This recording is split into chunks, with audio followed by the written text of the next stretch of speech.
Hi everyone and welcome to our first installment of RISE Ruang, a great space where we can talk about culture, community and also creativity. And today, to kickstart the entire journey, what better way and better person to have in the room than our incredible founder, Mr. David Ong. Thank you so much for taking time to be here with us today. Round of applause for David as we kickstart. For those who are watching, we have an audience in the room, so that's always exciting to have people watch on and ask questions throughout the journey. But thank you for tuning in, thank you for watching, and you will enjoy this installment and the ones to come as well. So, David, to kickstart the conversation, what is a bit of a highlight for you in terms of a book that you think is valuable? This is a question that I'll ask all the interviewees or the speakers. But David, for you, to kickstart our journey, what's a great book that you recommend and you think is something that everyone should read? You know, I struggle with this because the title of the book is called The Man in the Mirror. Yeah. But they don't have a woman in the mirror yet. But I encountered this book in 1994. Wow. When I was 39 years old. And I was introduced to this book by an American, introduced by a friend from Singapore. And he was just looking for a few men. It's a very unusual thing that happened. He was looking for a few men that he wanted to invest his life into. And honestly, at that time, I never quite understood people using that phrase, investing into people's lives. And I think I was very blessed, you know, and so I met this man and connected with him. And I think through this man and through the processing of this book, because I brought in two other guys, and we did what you call kind of like a mentoring or a discipleship group. And I really enjoyed this very exciting, transforming process, which I've never experienced before. And also I had not been in a men's group before. So it kind of gave me a wonderful depth in heart sharing. And I think I'm like any other human being, designed and created by God for meaningful, rich relationships. Fantastic.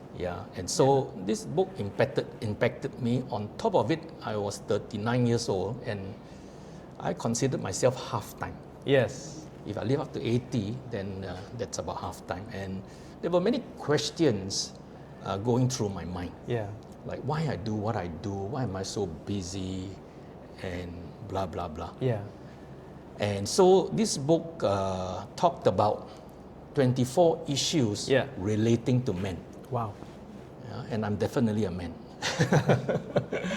And so it was really a book that actually I have given quite a lot at some point of time in my life to people, guys, as a gift. Fantastic.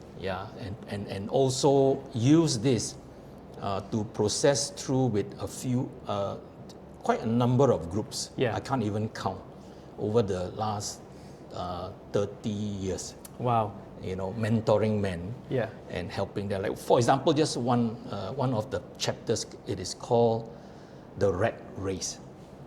Now, I've never had anyone really sharing with me about the rat race, or maybe even for me understanding it very well.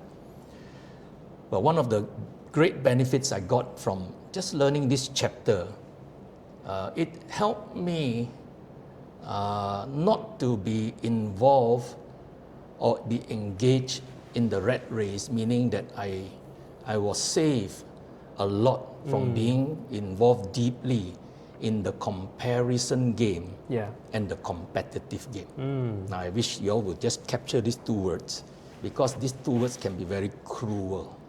The comparison game and the competitive game. They say there are no winners. So today, for example, for Reapfield, it is never my ambition to be number one. Even if I'm not in the top 20, it is fine. I still have a very rich satisfying life. Yeah, If you understand what Yes. the word richness means. definitely. Yeah. Wonderful. Well, that's fantastic, and it really does mirror your heart as well for people and Yeah. For the whole area of mentoring. So I Yeah, think that's yeah. really, really fantastic. Thank you for sharing that with us, David. Obviously, the journey of Reapfield, we've celebrated 40 years. Yeah. What an incredible achievement! And my next question is, how did the journey of Reapfield even begin? Actually, the name Reapfield was given by two guys. I can't even remember how many of us came together. We were actually from what you call a drug rehab center. Right. In the 70s, I was a former heroin addict for 5 years. And so when some of us came out, we were together in the working phase. I was 22 years old.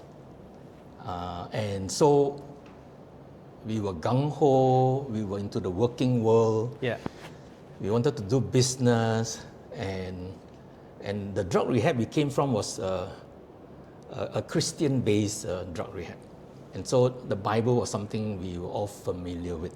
Yeah. And so if for those who are Christians, you will know the Bible talks about reaping, sowing, Yeah. you know. And somebody said reap, somebody said field. And then we pieced it together Wow. and came Reapfield. That's fantastic. Yeah, and there were a few of us, and then eventually it only landed up with two of us. Yeah. Me and a person by the name of Eric, and he was also from the same place that we came out from. Yeah. Our lives were transformed. Yeah. And we came to know this person and God called Jesus Christ. You know, a lot of people say once an addict, always an addict. Today I see many of these friends of mine who came from the same place. Yeah. Are still doing well. Many of them are grandfathers and so So good, forth. yeah. You know, and I just find it quite amazing. Yeah. And so, and how I don't think Reapfield was formed with the intention of becoming a real estate agency. Wow. The initial name was Reapfield Sendirian Berhad. So we did quite a few things Yeah. to venture into businesses, small businesses. Yeah. What you were know. some of them? One of them was importing crabs from Bangladesh. Wow. Who would have thought? And that came about because at that time Sri Lankan crabs were very famous, huge ones, you know. And so a friend of mine whose father is into this said, David, you should just take a sample, from Bangladesh and then look at this. I think there's a market for it. Serious? So we were all Wow. greenhorns, and then we said, okay, you know. And one of my partners went to talk to some restaurants. And Yeah. yeah, we will take. When the crabs came, they didn't take.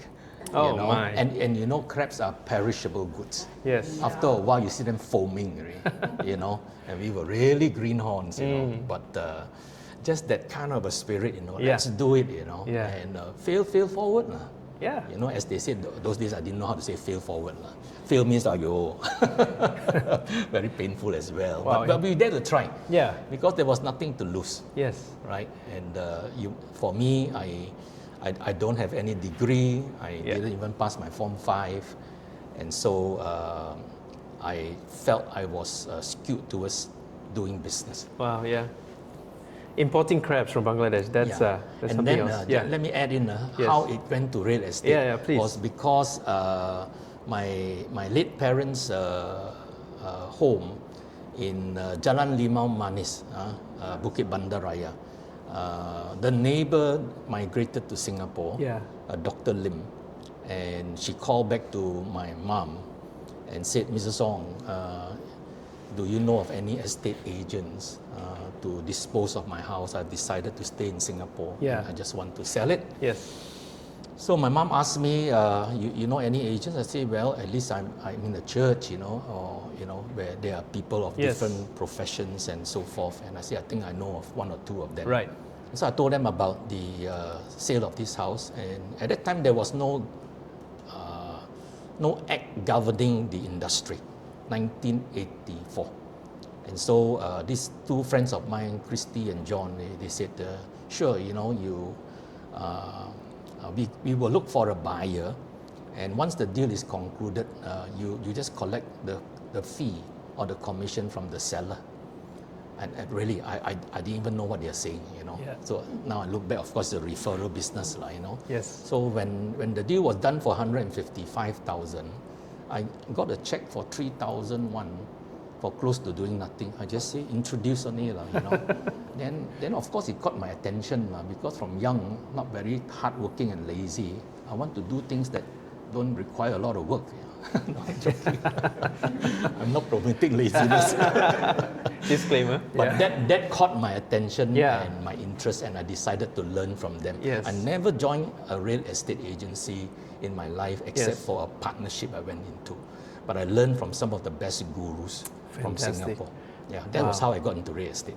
Wow, and nothing is wasted. I'm sure the crabs didn't go to too much waste, and also nothing is a coincidence. Yeah. That your neighbor was the one who needed the help, and look at where we are today. We benefit from the journey of one man's 3,000 ringgit check that kickstarted the incredible journey. Wow, so fantastic.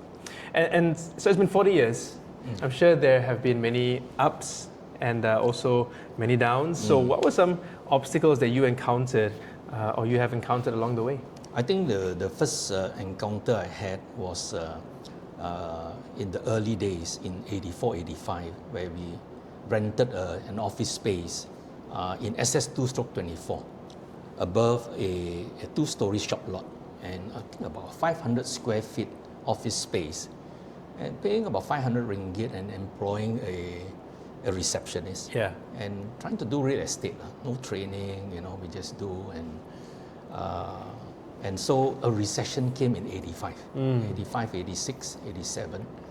And so even a small 500 ringgit rental, we couldn't afford. Wow.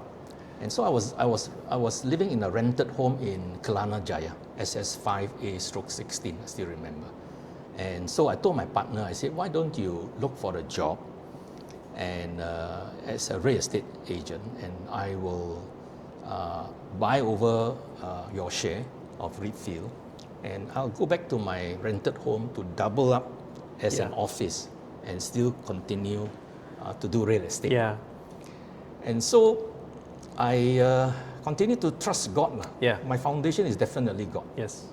Because if you know my background, this is how my genesis is, or my starting point is. And so it was tough, and I went back to that place, double up, and God was really kind to me, and I managed to close deals and so forth until times were better, and then I came out to start an office in Damansara Jaya. Yeah. But during that time, I was invited into a partnership of 4 other very experienced people. Right.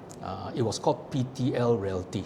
Yeah. Actually, it stands for Praise the Lord. Wow. So some Christians, and so they invited me to be in that partnership. So I decided to go in to learn more about this profession or industry. This industry, yeah. And I did, and I was there for 2 years. Then I came out again and reactivated Reapfield. I didn't sell it away, I kept it. Yeah. And then I remember the office was on the 3rd or 4th floor in Damansara Jaya. Yeah. On the whole floor. But I remember starting it and looking around, and there was no agents or rents. Yeah. It was just me and Serene. Yes. So you were married at that point already? Yeah. Yes. Yeah. Yeah, wow. That sounds interesting. And obviously leading your wife and a family through those moments would have been would have been challenging as well. Yeah. Anything else that stands out in terms of the storms of life? Storms of life, yes. I think one of the gurus of real estate that I met in 1992, and I'll tell you the storms of life, but I think I cannot skip this one. Please. Was somebody called Harry Chua. He was the first owner of ERA Singapore, and he did very well. Yeah. But he came over to Malaysia and gave a presentation at Bankers Club, I still remember, and just to present to the fraternity in Malaysia about real estate having a system some models that one can duplicate. Yeah. And so he presented the ERA model. And I was, for some reason, one of the 6 that was identified to be future partners with them. Fantastic. In Malaysia. So that was where I learned a lot from this person. I think it's very important, I mean, since we are in a podcast, you know, that who you associate with is extremely important. We Definitely. become who we are with, you know, the few people. Yes. You know, it will dictate our future. Yes. It's the power of association. And so I learned, but we didn't bring ERA in, and but just by visiting him, seeing him grow from strength to strength. Yeah. At one time, he had this tagline: the largest real estate office in the world. Wow. 20,000 square feet. It was some years back. And then in 2013, he exited the industry and sold it to a company called North Star for 130 million Sing. So you can times 3, you know. It's a lot of money. 300 million. At that time, it was a lot. Of course, today, some of them are also listed as well. But Harry Chow was really a guru. And just by meeting him, talking to to his team members, how do these men succeed, I learned so much. Yes. You know, but back to the storms of life, after the recession, you know, then I started off with one office. After I came up from the partnership, then when it became 3 offices, then in 1998, there was this Asian financial crisis. Yes. Yeah. And I remembered I was, interest rate shot up to 14.5%. Wow. At that time, the finance minister was Anwar Ibrahim. Under Mahathir. Yeah. This is history, we won't go too deep into it, but today is the Prime Minister. Yes. Right? But he fell off in Mahathir, you know, and he was trying to follow what the advice by IMF. And so the interest rates hiked up. Sales were like, you know, there was a stop to sales because 14.5% interest rates, you know, how to borrow, you know. And so we did rentals. Yeah. And I also folded up my hands. I had 3 offices, never closed any. And I also did sales just to support the office. Yeah. Right? And I still remember one of my negotiators told me, he said, "Boss, why you go and do deals? Why you don't pass everything to me?" And I said, "It's not that I don't want to, you know, I got bills to pay, you know. I can't wait for you to close deals, and then, you know, because I'm a responsible person, you know, when I see a need, I've got to go and do something about Fantastic. it." So those are the days I remember. Yeah. But if I look back in my 40 over years, most of my storms are in the business realm. Yeah. So if any one of you are going through some storms, it's okay. I oftentimes have this one favorite quote: "Smooth seas don't make skillful sailors." Yeah, perfect. You know, so but don't like the pain, definitely. So don't get me wrong. You know, I'm not a lover of pain, right? Yeah. But it is only through these storms that I learned to maneuver. I learned to trust God. I learned to have endurance built in me. Yeah. You know, and I still trusted God during that time. I still remember I had 4 properties, you know, and I one day was sitting in front of my house in Bandar Utama, and I was telling myself, sitting on a rocking chair and looking up the sky, maybe a little bit sad or depressed. And I said, how nice if I didn't own these properties, because you know why? The banks own it. I have to pay the mortgages about 20,000 a month, and my income, you know, dive down, you know. Oh my goodness. So but God was good, you know. He told me, I remember quite clearly, he told me, you got to work one day at a time. Yeah. Focus on your work. I don't think you have the luxury to be depressed. And I still remember my wife Serene said, you know, the day you bring in the checks is the day I write out to pay bills. Yeah. So basically telling me nothing much left. But smooth seas don't make skillful sailors. If today I have anything to inspire people, it is really through the storms of life. Yeah. and telling you about God, telling you about the character traits of endurance, perseverance, never give up. Yeah. It's easy to talk about Winston Churchill saying never give up, never give up. But when you go through storms, we also need to live this out. Yeah. And so that was that storm, and then down the road for 10 over years, I focused on doing the work. Yeah. And if I got a chart to show you, it just grew. Yes. Just grew from year to year for 10 over years. Yeah. Until sometime during the COVID. Yeah. There was another storm again. So storms come in very different forms. Today you have maybe Mr. Trump causing a storm. So storms come in many ways, but never be afraid of it. Yeah. Because if it is always calm waters, what are you going to learn? Yes. Right? Real life is like that. Yeah. But storms don't come every year. It comes once in a while. But of course, you ask me, some foolish people create storms every year for themselves. Right? It's because they never learn the lessons of life. Yeah. They prefer not to be wise. Right? They are intelligent, but they are not wise. Yeah. And that sounds like a topic for another day. But I'm just gonna pause my questions and take a question from the floor here.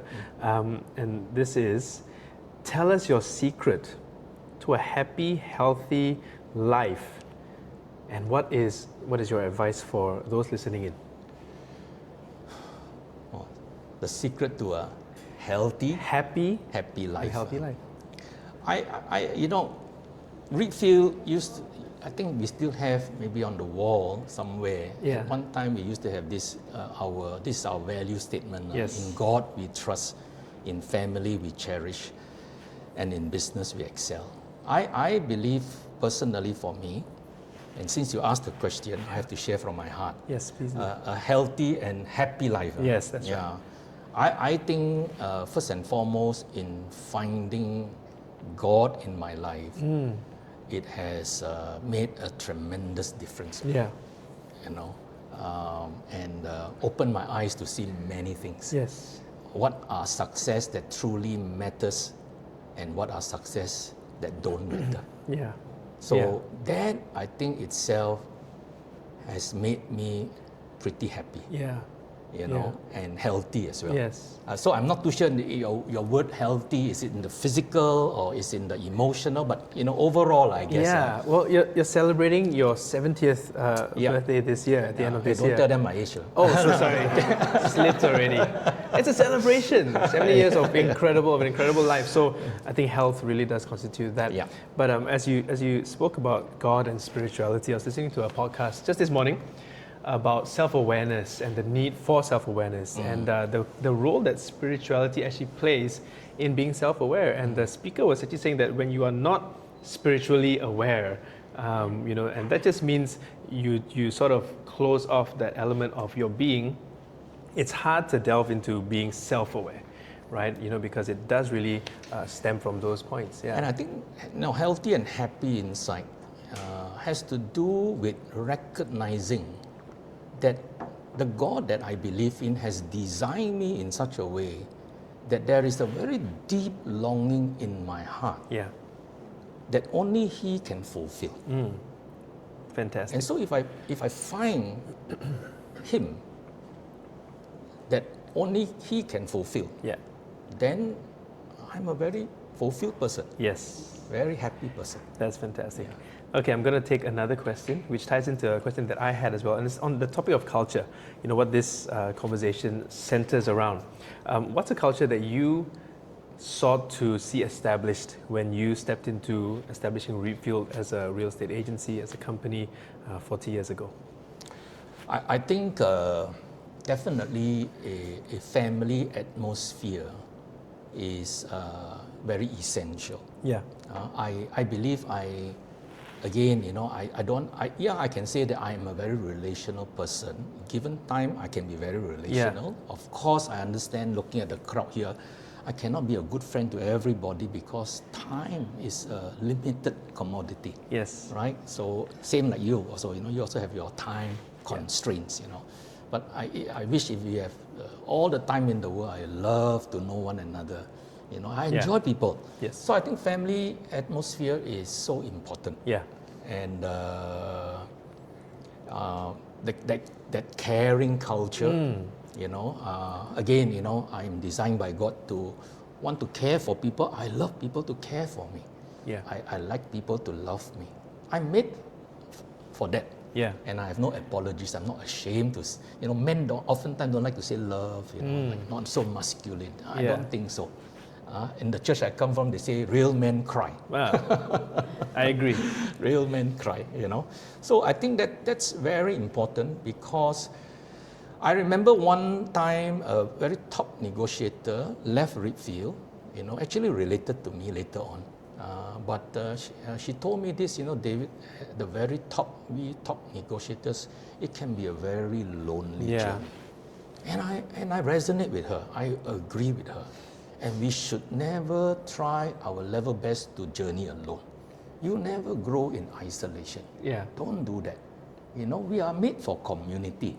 We are made for kampung. Yeah. We are made for, you know, they say, you know, for, I just got a new grandson, my fourth one. Wow, congrats. And they say it takes a village to raise a child. It does. Really? And I see my daughter, you know, I mean, without my wife, my maid, and my other daughters all helping, you know, like a village, you know. Yes. It's tough. It is. Yeah. So loneliness is not something I want. Yeah. Don't be lonely. But I think loneliness is not the absence of people. I don't want to you know, go astray in our talk here. But loneliness is basically real connectivity. You know, real connectivity. I can share my heart with you, and I can hear your heart. I think that's very important, especially, you know, and if you can pray for one another. Yeah. Yeah. So the caring, a family atmosphere. Yeah. Yeah.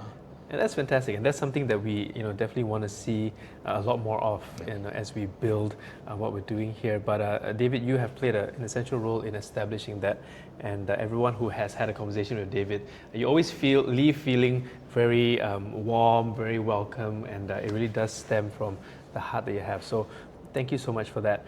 One final question, and this is what you would like to communicate to the wider body of Reapfield.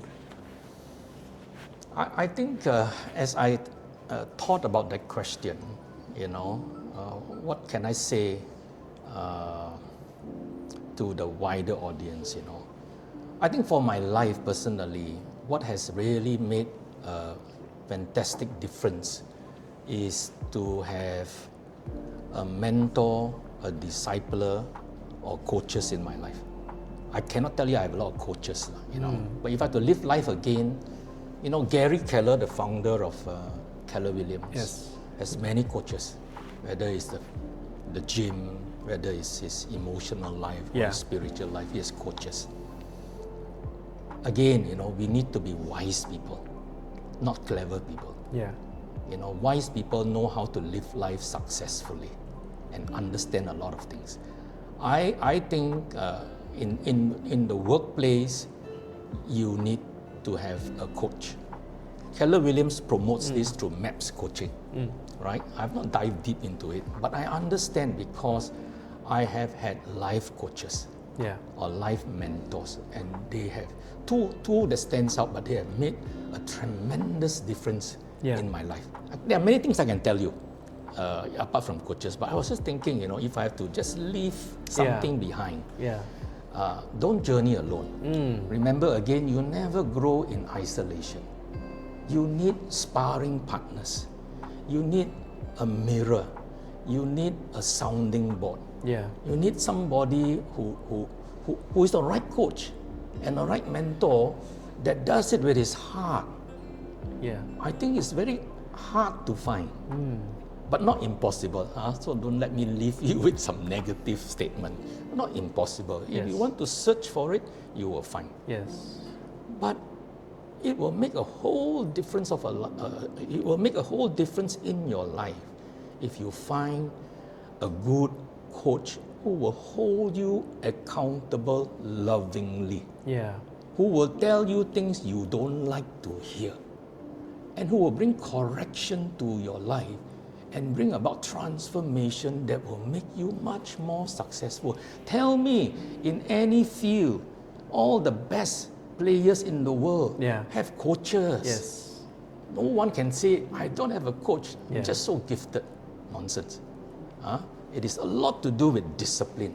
We guys, or we people are very prone to wandering, very prone to straying, very prone to be forgetful, very prone to taking the easy way out. And I tell you, in real estate, having, they call it the liberty of time can be a two-edged sword. Yeah. And then you become your own boss, but actually, if you ask me, many people are not ready for such structures. Yes. So it cuts them. Why? Instead of waking up early to work, they wake up 11, 12 o'clock, sleep 3 a.m. You're your boss, but a bad boss, because you can't even have self-discipline. Yeah. Right? So I think if I have to leave something that at least people can take home to remember, Yeah. don't only have a mentor or coach in the workplace, have a life coach that will teach you how to live. Because life is more than just working. It is. You have your family life. For some of you are married, you have a married life. You know, I and my Serene are what you call premarital counselors. Right? There's a new couple coming, and we go through with them 13 sessions. Every session is about 2 hours. Yeah. And we pour our lives into them, just telling them the good, the bad, the ugly. We don't hide from them, but preparing them for a new phase. Yeah. So you need coaches, you know. Yeah. You need people who are counselors. You need people who are disciples. And I say this from looking at my life 40 over years. That was the thing that made a difference. Wow. And transformed my life. God Fantastic. used these men to transform my life. Fantastic, and we can go into much depth with that conversation. But with the element of coaching, you also, you're talking also about the element of community. Yes. Don't do this journey alone. Yeah. David, thank you so much. That's all the time we have for this edition of RISE Ruang. But I hope you've enjoyed the conversation. Stay tuned for more content like this, where we get to talk about culture, community, and creativity. So once again, thank you, David. Thank you. And we look forward to seeing you in the next episode of RISE Ruang.